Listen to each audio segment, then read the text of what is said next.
dahiru usman bauchi da ya mutu yau da asuba ko jiya da daddare, babu shakka wannan mutumin banza ne, mutumin banza ne wanda Allah subhanahu wa ta'ala ya toshe wa basira. Allah subhanahu wa ta'ala ya hana shi fahimtar addinin musulunci da aƙida wacce manzan Allah sallallahu. Wallahi jama'a, wannan rantsuwar da na yi na ce wallahi ko ka fara ta nasan bazan ba.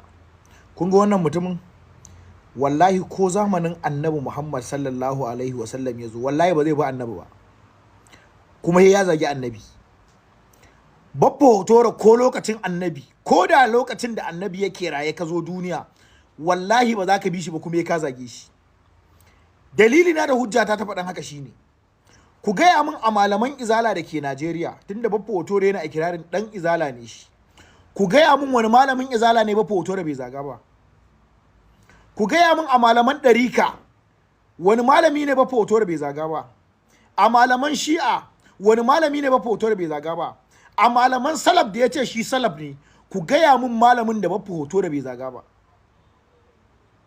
Hatta malam Idris, Allah ya ji kan malam, Baffa hotoro da ya mai zagi na cin mutunci da kaskanci. Da wannan nake da yaƙinin ko zamanin annabi ka zo ba za ka bi annabi ba, kuma ya ka ci mutuncin annabi, kuma ya ka zage shi. Saboda wallahi billahi kai ba malamin addini bane. A cikin alkur'ani gaba daya da hadisan annabi gaba daya, ka gaya min inda annabi yayi da'awa irin taku ta tsinannu. Ku gaya min inda annabi, wallahi tallahi da haka annabi yayi da'awarsa da wa'azin shi lokacin da Allah ya aiko sa, billahi lazira su sayyidina Umar, su sayyidina Abubakar, su sayyidina Ali, su Hamza, wallahi da basu karba addinin musulunci ba. Ta hannunka da ya Baffa hotoro, babu wani mutum a duniya da zai fahimci addinin musulunci addinin gaskiya ne. Ta hannunka, mutum mai hankali wallahi ba zai taba fahimtar addinin musulunci addinin gaskiya bane. Inda haka annabi yayi da awarsa, wallahi wa'annan sahabban da Allah ya musu alƙawarin aljanna da ba su karba addinin musulunci ba.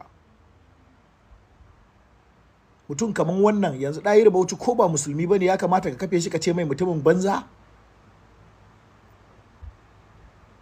Yanzu wa'annan mutanen da ya tara, makiyin annabi ne zai tara wa'annan mutanen a wajen sallarsa? Makiyin annabi ne zai tara wa'annan mutanen a gun jana'izarsa? A kai da Allah ka kore na bakan ku hankali da Allah. Allah ya kyauta, Allah ya ji kanshi.